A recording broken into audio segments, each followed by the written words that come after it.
To this extraordinary development, a major US city in the hands of self-confident and heavily armed militias, with police and civic leaders nowhere to be seen.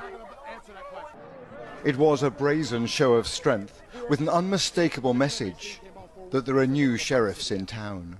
Rioting and burning and looting is not going to answer that question. Angry Viking is a militia commander who told me he wants dialogue.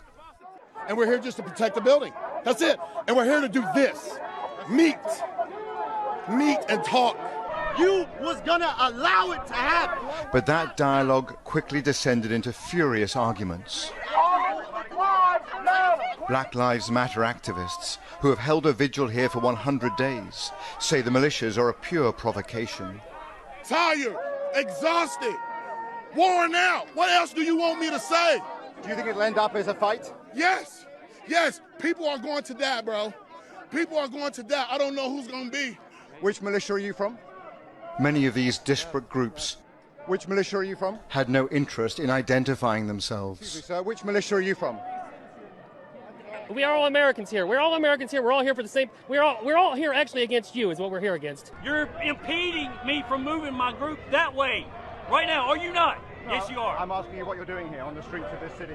Well, first off, you're not American. One of the most bizarre features here is this mosaic of different groups. We've got protesters, counter-protesters, we've got militias, we've got other armed groups who refuse to identify themselves. All of it is a recipe for confusion on the streets of Louisville and potentially for chaos. I'm not going to bring a knife to a gunfight, sir. And here's the danger. Americans are arming up. Nadia Ford, a grandmother, arrived here with multiple weapons to confront the white militia. We've tried peaceful for years upon years, and it has gotten us nowhere. They murder us for being peaceful. So only when we stand up do they maybe take us seriously. And that's what we're going to do. We're going to stand up against this hate in America.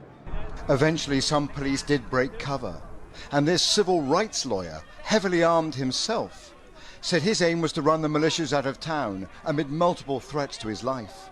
They've said they're going to blow out the back of my brains and they'll find out where I live, et cetera, et So cetera. where is America that a lawyer has to walk the streets with body armor, a pistol and a long arm? Thank you. Well, because I'm going to defend myself and I'm not going to be shot down in the streets.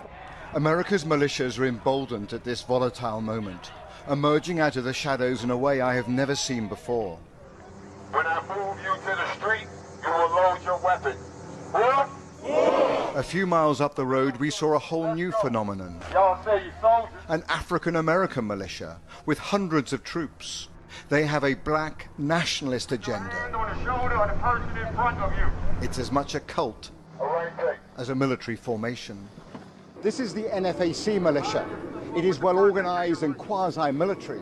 It also proves a militia does not have to be white and right-wing. Lock the roof.